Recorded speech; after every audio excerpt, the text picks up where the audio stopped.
Kia ora, All Saints whānau, and welcome to our last house church of the year. You'll see that I have some lovely greenery behind me, and the beach is just down this way. I'm coming to you from Nelson, and I think that's a much nicer backdrop than the washing that was in the background of Andy's last video. But it is a joy to be with you, and I hope that you found a few people to join with so that you can discuss what God might be saying to you through this series that we're on at the moment. So this is the second week of our series on our new values. Last week Andy spoke to us about missional living and about how Jesus was like an avatar, like a God coming down to earth, but instead of hovering over the earth, he got involved in it. He touched the dirt and the mud and got truly involved in people's lives, and that we are called to be that incarnation in our communities as well. He redefined mission as being something we can do in the here and now of opening our lives, rather than having to send out missionaries or go out to do mission, although that's also important. But that missional living really involves the way that we use our whole lives. Today we're going to be talking about authentic community and a few different aspects of it. So firstly, I am going to have a chat to you about Deuteronomy 15. Now, Deuteronomy is one of the first 5 books of the Bible, the law, which was given to the Israelites to teach them how to honour God and how to live in a way that cares for those around them. And there was this concept in Israel that's written about in this chapter about the year of cancelling debts. So every 7 years, all debts across Israelites were wiped. The concept of this was to try and stop the gap widening between the rich and the poor, so that the poor wouldn't continue to accumulate debt and the rich wouldn't continue to accumulate riches. It meant that every 7 years the playing field was wiped and there was more equality. It's a beautiful concept. Now, it says in verse 4, "There need be no poor people among you." And I think that's true. We know that's true across the world. We know that there are enough resources. For example, there's enough food across the world to feed everybody, but we have a problem with distribution. That is also the case in our smaller communities. There doesn't need to be anyone who is poor among us. And we can consider poor in a number of ways. It doesn't just have to be financially. But there don't need to be poor people among us if we are living in authentic community.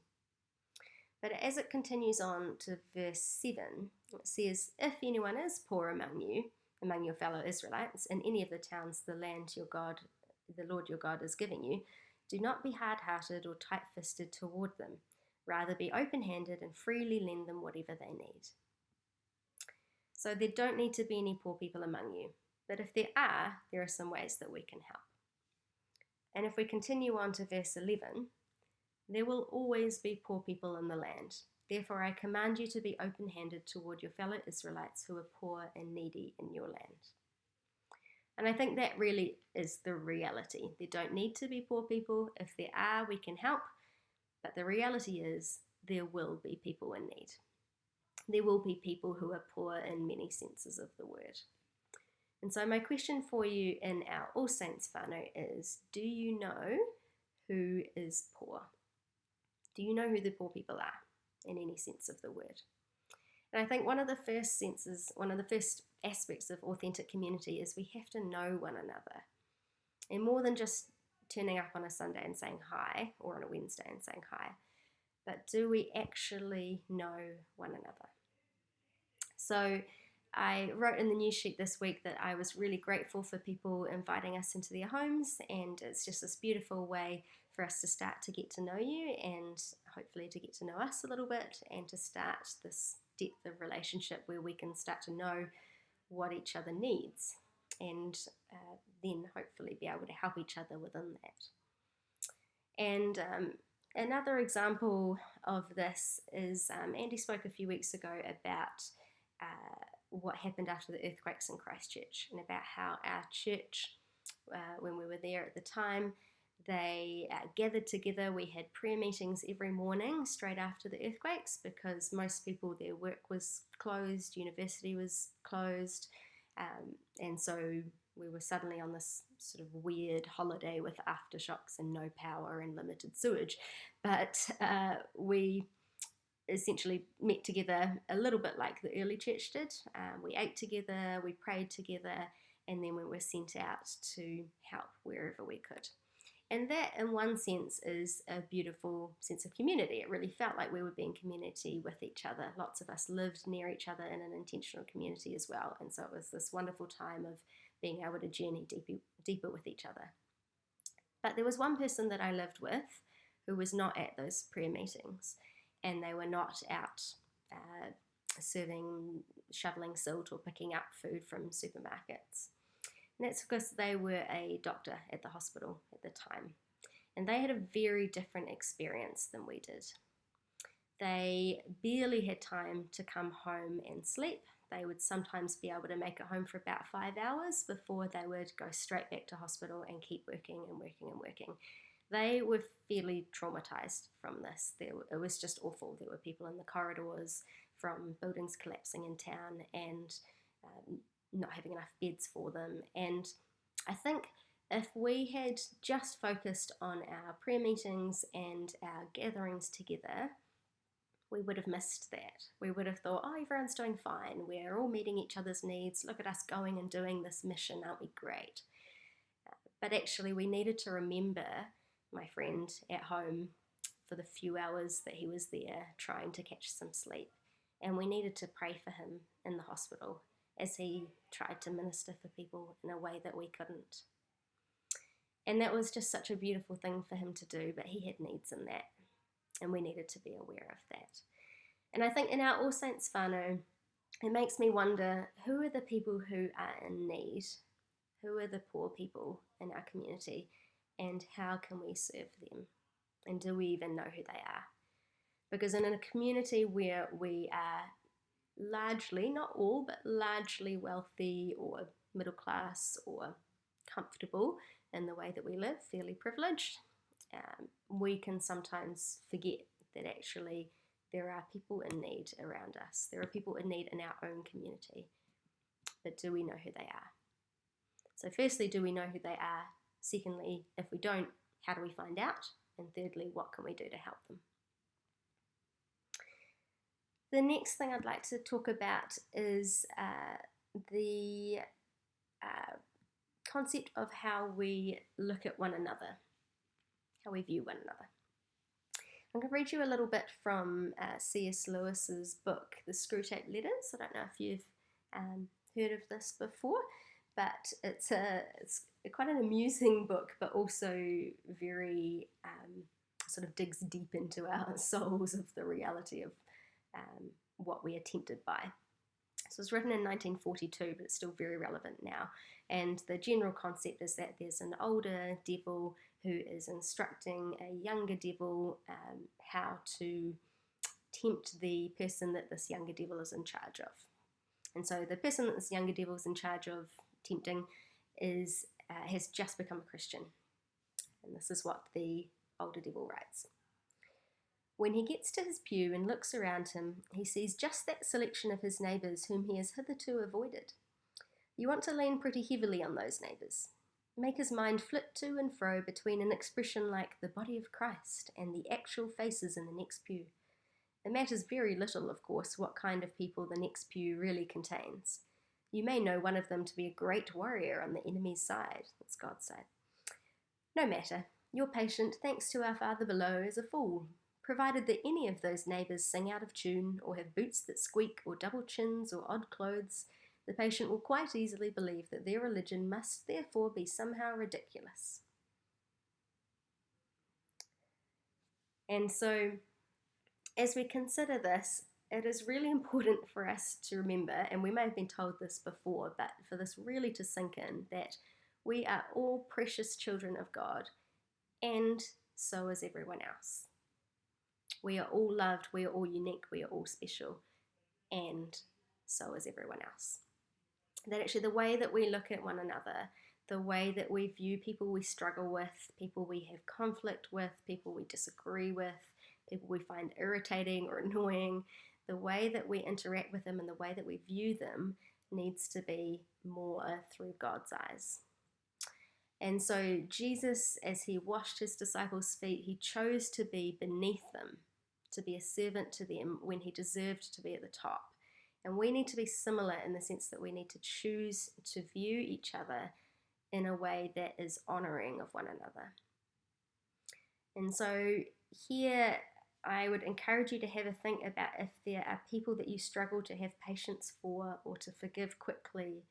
Perhaps you haven't done conflict well with some people, or perhaps you're not believing the best in someone.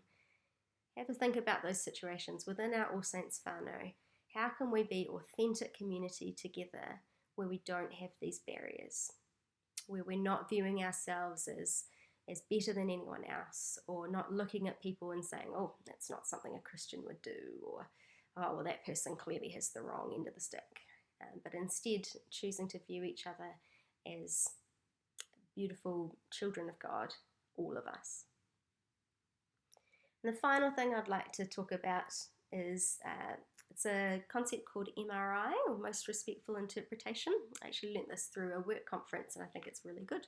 There are lots of different ways to talk about this. There are different ways to remember it, but I find MRI quite helpful. So, Most Respectful Interpretation.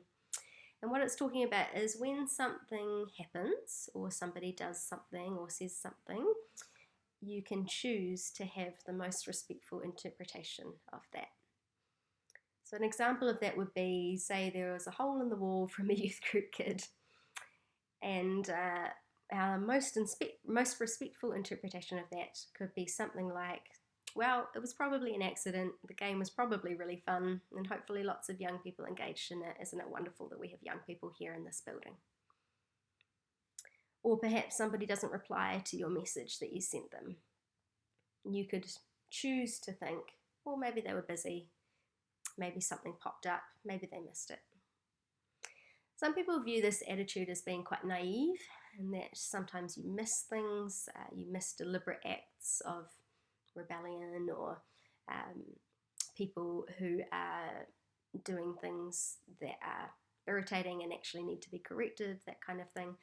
But I view this as actually the start to a really beautiful community, because even if you're wrong, even if that wasn't the correct interpretation, if you choose the most respectful interpretation, your attitude is going to be different towards that person. And actually the culture among all of us in this All Saints whānau would be so much more positive if we chose to do this. And I see people doing this all the time. It's not that it's not happening at all. But I think all of us can be challenged to try and remember the MRI, try and remember to choose to believe the most respectful interpretation. It's much more conducive to authentic community if we really view the best in one another. And so there's a few different thoughts there, but to summarize them, I've got some questions for you. Firstly, do you know who the poor are among you? And if you don't, how could you find out? Secondly, how do you view others in our All Saints whānau? And what can you do to help you see them with Jesus' eyes? And thirdly, can you think of any recent situations where you need to rewrite them to have the most respectful interpretation? And if we can do these things, if we can know who's in need and meet their needs and view one another in a beautiful way and choose to have the most respectful interpretation of one another, what a beautiful community that will be. And the hope would be that we can have this community with one another. We are showing Jesus to one another, and that others who may look in on this community will want to be part of it. It will be something that draws them in, something that they think, there's something different about these people, something that society doesn't normally show me. And I would like to be there. So as you ponder these questions, as you have a think about perhaps what authentic community means to you, what is important to you about authentic community, I really encourage you to dig deep into what God may be saying to you. Will you continue to encourage one another in the things that you are doing well, and to challenge one another in the ways that you can improve, particularly listening to God and working out what He would like you to work on? And so, as we go into the next week, I would encourage you to make a challenge, to tell someone about it, and hopefully may that be the beginning of some different behaviour that comes about and a different sense of community, that we're not just community because we happen to be together or happen to turn up to a service together, but we're community because we authentically love one another and authentically believe the best in one another. May God bless you as you listen to him and as you seek to change your life to be closer to that of Jesus's.